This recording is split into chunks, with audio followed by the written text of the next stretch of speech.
Avec Laurent Chamonani, et bienvenue à vous. Vous êtes économiste de formation. Nous parlons de cette appréciation du franc congolais face au dollar américain depuis le week-end dernier constaté. Et autour de ça, il y a des spéculations chez les échangeurs de monnaie. Quels sont d'abord les facteurs qui ont favorisé cette appréciation de la monnaie locale?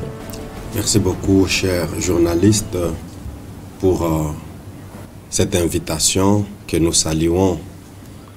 C'est depuis un temps que dans la ville de Lubumbashi, nous avons constaté une baisse des taux de dollars et c'était une promesse du gouvernement congolais par le biais du ministre de l'économie qu'il allait s'impliquer à la matière pour que le dollar quand même revienne à un taux normal.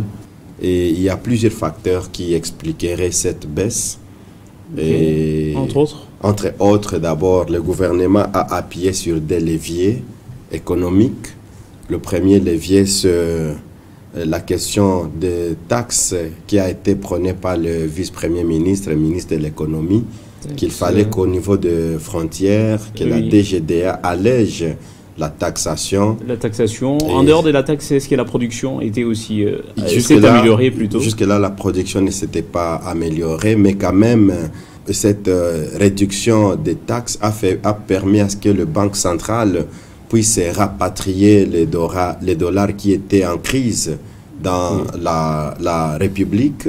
Et comme les banques centrales ont réussi... Le gouvernement a décidé le prélèvement des taxes en francs congolais. Ça a favorisé aussi cela? Oui, ça a favorisé aussi cela parce que dès lors que les dollars sont entrés dans notre pays par l'entremise des banques commerciales, alors il n'en avait pas autrefois. Et vous savez, en principe, en économie, nous disons que ce qui est rare est aussi cher. Comme les dollars ne sont plus rares par l'entremise des banques commerciales, cela a influencé directement la chute du taux. Non seulement ça, mais aussi il y a d'autres mécanismes économiques. D'autres mécanismes. D'autres leviers. Mais entre-temps, lorsqu'il y a eu hausse du taux du dollar sur le marché, il y a eu des plaintes. Quand il y a baisse, il y a également des plaintes des citoyens. Et alors on se demande qu'est-ce qui est avantageux pour les citoyens, qu'est-ce qui est avantageux pour le pays. Pour le citoyen et le pays, quand il y a baisse, parce que quand il y a baisse des taux de dollars, c'est-à-dire la monnaie locale trouve sa valeur par rapport à la monnaie étrangère. Et dès lors qu'il y a baisse, notre monnaie, les francs congolais, trouve un pouvoir d'achat supérieur par rapport au dollar. C'est ce que nous observons aujourd'hui.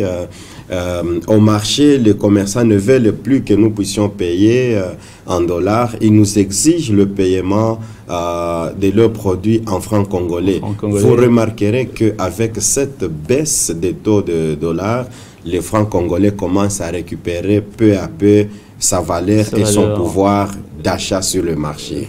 C'est avantageux pour les citoyens, le peuple congolais, et c'est ce que nous sommes en train de prôner pour que le peuple quand même puisse se retrouver et que la monnaie ait le pouvoir d'achat sur le marché en RDC. Entre-temps, il y a des spéculations sur le marché. Comment lutter contre ces spéculations? Parce que les réseaux de télécommunications ont leur taux, la Banque centrale du Congo a le taux, ainsi de suite. Les cambistes ont aussi leur taux d'échange. À quel taux faudrait-il se référer? Jusque-là, la Banque centrale n'a pas encore communiqué les taux directeurs. Mais il en effet, il y a un taux directeur déjà au niveau de la Banque centrale. Et je pense que d'un moment à l'autre, la Banque centrale va nous communiquer les taux directeurs. Mais cette interdiction de la Banque centrale du Congo d'interdire l'affichage public du taux d'échange, en quoi c'est avantageux? C'est avantageux parce que si le cambiste, les commerçants et d'autres maisons qui vendent de la monnaie commencent à afficher celui-ci son taux, celui-là l'autre taux, celui-là l'autre taux, ça serait comme un pays sans dirigeant. C'est pourquoi la Banque centrale a pris des mesures de dire à tout ce genre de ne pas afficher les taux jusqu'à ce qu'elle va officiellement communiquer les taux directeurs. Et cela crée malheureusement... Ça ne donne pas lieu à des spéculations auxquelles les citoyens sont maintenant confrontés souvent. Oui, effectivement. Vous arrivez chez tel cambiste, il fixe, il vous regarde au visage, il fixe selon le visage qui est là, en train de chercher la monnaie, et ainsi de suite. Ça ne sera pas le même taux pour l'autre qui va suivre après.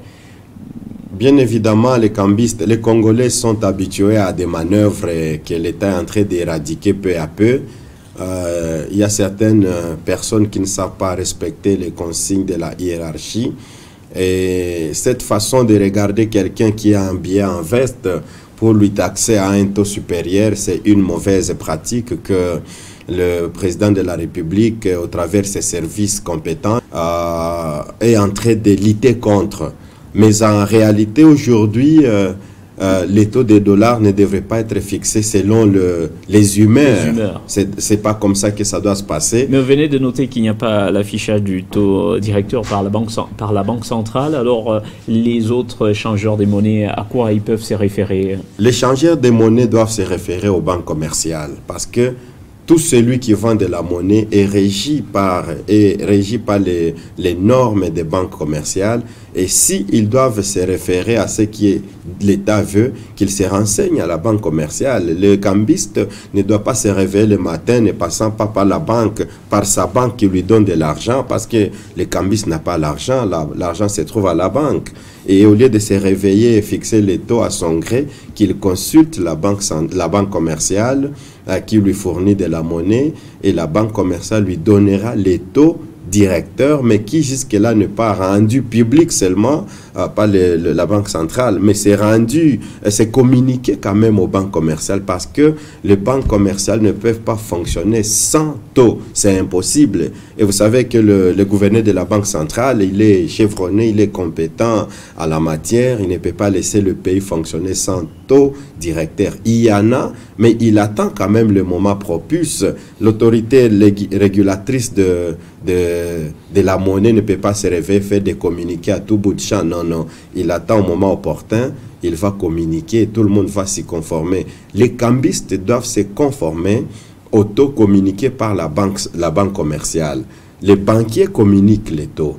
Malheureusement, il y a certaines personnes qui dérapent. Est-ce que la spéculation constitue une infraction en économie?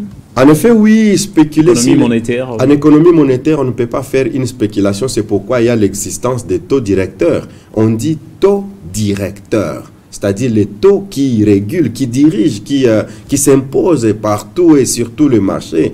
Et ces cambistes qui fixent les taux à leur gré sont passibles à une punition, à des peines, à des pénalités. Donc l'État, c'est là que les Congolais, quand ils se verront entre les mains de l'État, l'État en train de mettre en application sa rigueur. Comme la Banque centrale n'a pas affiché, les cambistes peuvent se référer aux banques commerciales? En effet, oui, parce que la Banque centrale ne peut pas fixer un taux sans communiquer aux banques commerciales. C'est impossible.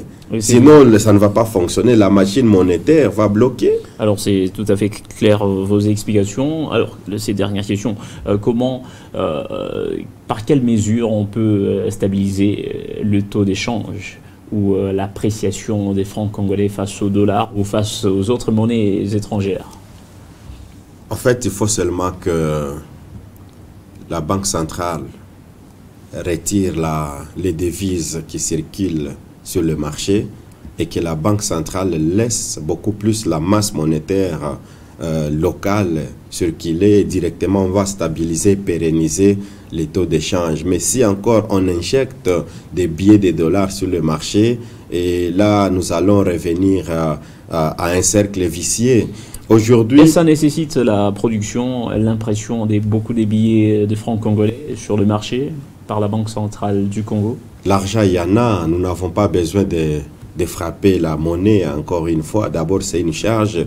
Nous sommes dans une année électorale. Si on doit continuer à battre la monnaie, ça va être encore des charges qui vont peser sur le gouvernement congolais. À certains endroits, les petites coupures sont rares. Et, il n'y a que les billets des 500 francs qui restent encore visibles. Et ceux des 1000 francs, en dehors de ça, il n'y a que les grosses coupures qui sont ostensibles partout.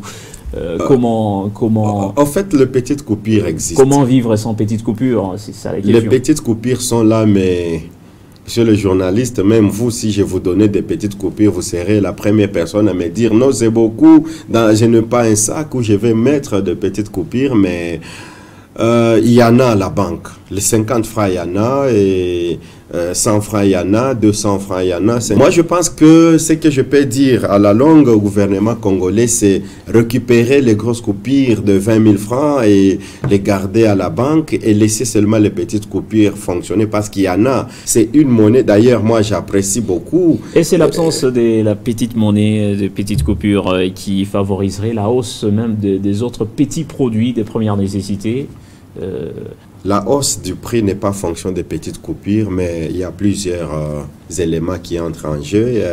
Je peux citer par exemple les problèmes de transport, parce que pour définir les coûts d'achat d'un produit, le premier élément sur lequel on se base, c'est le transport, suivi des taxes. Et il y a plusieurs autres agrégats qui entrent en jeu.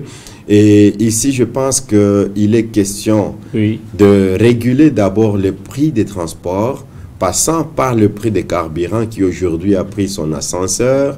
Ça pourrait améliorer les prix des produits sur le marché. Ipso facto, oui. Parce que ce n'est pas le dollar, parce que beaucoup des commerçants nous disaient les produits sont chers parce que le dollar a haussé. Maintenant qu'il y a baisse du dollar, les produits n'ont pas baissé. Pourquoi ce contraste? Pourquoi ce paradoxe? Produits chers, c'est un problème du principe de l'offre et de la demande.